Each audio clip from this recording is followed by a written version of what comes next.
Halo guys, welcome back to Koko Sumso.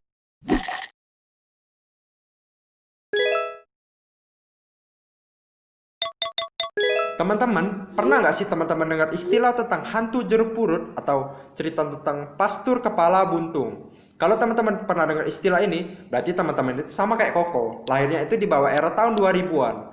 Karena istilah tentang hantu jeruk purut ini pernah booming pada tahun 2000-an karena cerita hantu jeruk purut ini dibawa ke dalam film yang berjudul Hantu Jeruk Purut pada tahun 2006. Nah, yang memiliki banyak peminat. Sehingga pada tahun 2017 pun film ini dibuat kembali dalam versi yang terbarunya yang berjudul Hantu Jeruk Purut Reborn. Lalu bagaimana cerita misteri tentang hantu jeruk purut atau pastur kepala buntung ini? Nah, kalau teman-teman penasaran, langsung aja kita masuk ke ceritanya ya. Hantu jeruk purut ini diidentikan dengan salah satu TPU yang berada di daerah Jakarta, guys. Katanya di TPU yang didirikan pada tahun 1978 ini, yang memiliki luas kurang lebih sebesar 13 hektar. Nah, di TPU ini katanya kalau kita ingin mencari penampakan, gak usah susah-susah untuk mencari penampakan tersebut. Kita cukup berdiam diri saja di dalam TPU tersebut. Lalu akan datang sendiri sosok cantik yang mendatangi kita. Ih, ngeri banget ya guys. Nah, katanya juga orang-orang yang tinggal di sekitar dari TPU ini diketawain oleh hantu atau dikerjain itu sudah menjadi hal yang sangat biasa. Biasanya guys, kalau ada cerita mistis yang beredar di masyarakat, biasanya cerita ini memiliki asal-usul bagaimana hantu tersebut bisa menjadi hantu. Nah, hantu jeruk purut ini itu berasal dari seorang pastur yang meninggal dengan keadaan kepala buntung. Jadi guys, kepala dari pastur ini terpisah dari badannya. Ih, serem banget ya. Nah, katanya juga hantu jeruk purut ini dinamai hantu jeruk purut karena pastur kepala buntung ini adanya itu di TPU Jeruk Purut. Menurut mitos yang beredar, katanya hantu jeruk purut ini bisa muncul pertama kali karena kesaksian dari penjaga TPU Jeruk Purut ini yang mengaku bahwa dia pernah melihat pastur kepala buntung. Nah, jadi hantu kepala buntung ini dikenal dengan istilah hantu jeruk purut. Karena pemakaman ini ada di daerah Jakarta, jadi hantu jeruk purut ini terkenal sekali di daerah Jakarta. Nah, pada saat dia sudah menjadi urban legend, nah hantu jeruk purut ini pun diangkat menjadi film di Indonesia. Nah, kesaksian ini disaksikan pada tahun 1986.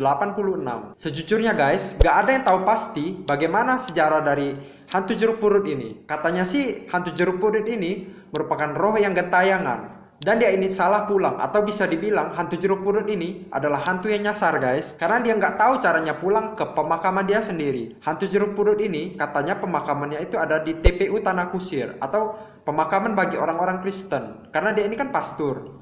Lalu dia ini kembalinya itu ke TPU Jeruk Purut yang merupakan pemakaman bagi orang Muslim. Ya jelas aja ya guys, gak bakal ketemu, orang pemakamannya aja salah. Penampakan hantu jeruk purut ini tadi kan cuma disaksikan sama penjaganya. Kata penjaganya ini, tubuhnya itu memiliki postur tubuh yang tegap, membawa kepala di sebelahnya, lalu ditemani dengan anjing yang berwarna hitam, yang merupakan anjing yang setia dengannya. Mereka setiap hari mengelilingi dari pemakaman ini. Katanya juga guys, cara untuk bertemu dengan pastur kepala buntung ini adalah datang di saat Jumat malam Kliwon yang berjumlah orang itu ganjil. Ganjil ini bisa 1, 3, atau 5 orang dan seterusnya. Lalu kita mengelilingi pemakaman tersebut sebanyak 7 kali. Kita pun akan bertemu dengan hantu pastur tersebut. Kalau kita membawa pastur ini dari TPU Jeruk Purut, kita bawa ke TPU Tanah Kusir, katanya hantu pastur ini akan berbalas budi dengan kita. Dia pun akan menjadi penjaga setia bagi kita. Tapi guys, konon katanya kalau kita tidak kuat ditemani kesehariannya dijaga oleh hantu jeruk purut ini, kita pun bisa meninggal saat itu juga. Katanya guys, gak ada informasi yang jelas bagaimana hantu kepala buntung ini bisa meninggal. Namun selain hantu kepala buntung ini, ada juga hantu-hantu lainnya seperti kuntilanak yang berada di TPU Jeruk Purut ini. Namun memanglah hantu jeruk purut atau hantu kepala buntung inilah yang paling sering menampakkan dirinya di tempat tersebut. Ih, serem ya guys. Berani banget ya bapak-bapak penjaga TPU ini. Kalau Koko disuruh jaga TPU itu sih, lebih baik Koko resign aja, langsung kabur Koko. Dalam kisah yang lain, pernah ada seorang pemuda yang meremehkan cerita ini guys. Lalu dia pun melewati TPU Jeruk Purut ini. Lalu mobilnya tiba-tiba mogok guys. Dia pun menjadi cemas. Lalu dia pun turun dari mobilnya untuk memeriksa keadaan sekitar dari mobilnya. Dia lihat-lihat, namun tidak ada apa-apa. Lalu dia kembalilah ke mobilnya.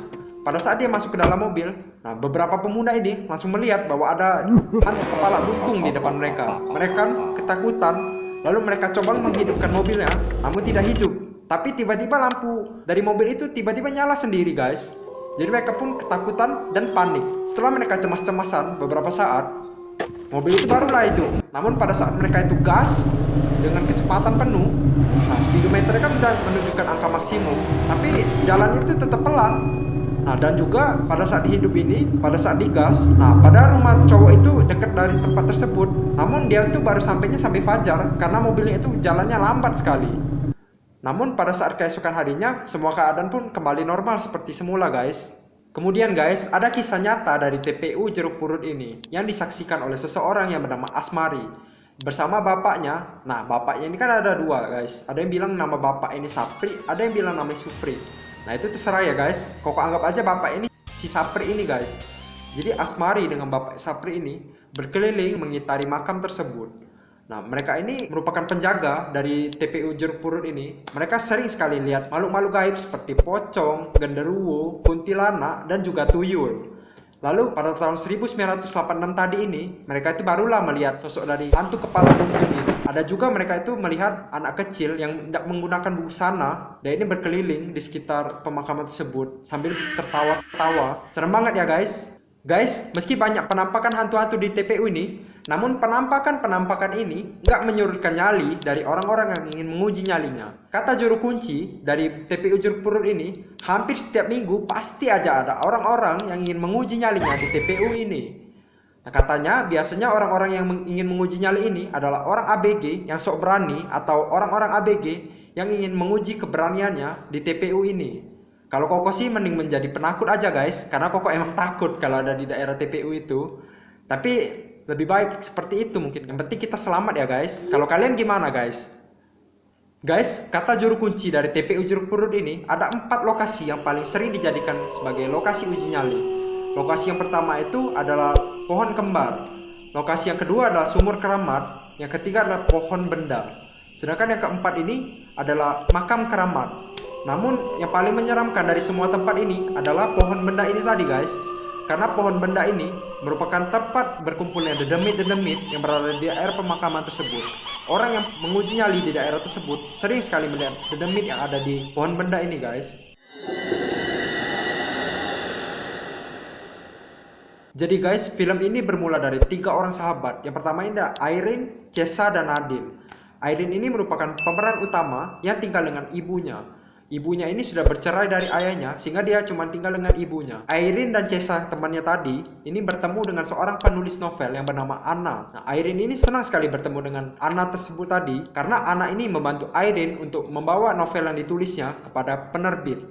Lalu Anna ini juga memiliki hobi untuk menulis novel. Nah, novel yang ditulisnya ini salah satunya adalah novel Jeruk Purut. Pada saat dia sedang menulis novel dari Jeruk Purut ini, dia mendatangi makam tersebut, lalu dia pun meninggal. Sebelum dia meninggal, dia menyampaikan amanatnya untuk memberikan novel yang sudah ditulisnya untuk diselesaikan oleh Irene ini tadi.